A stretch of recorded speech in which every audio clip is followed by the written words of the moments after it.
સુરતમાં ઘરફોડ ચોરીના ગુનામાં જે તસ્કરો હતા તે ઝડપાયા છે। સુરતમાં ઘરફોડ ચોરીના તસ્કરોની ધરપકડ કરવામાં આવી। ગામમાં તસ્કરો ઘૂસ્યા હતા। સુરત પોલીસે મધ્યપ્રદેશથી અરુણ ભૈરણિયાની ધરપકડ કરી છે। અરુણ લગ્ન પ્રસંગમાં પાર્ટી પ્લોટમાં સોના ચાંદીના દાગીના અને રોકડની ચોરી કરતો।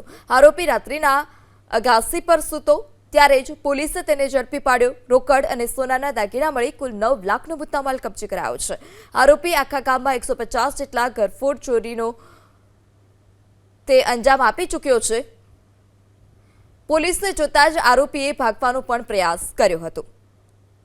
તસ્કરોની ધરપકડ કરવામાં આવી। ગામમાં તસ્કરો ઘૂસ્યા હતા।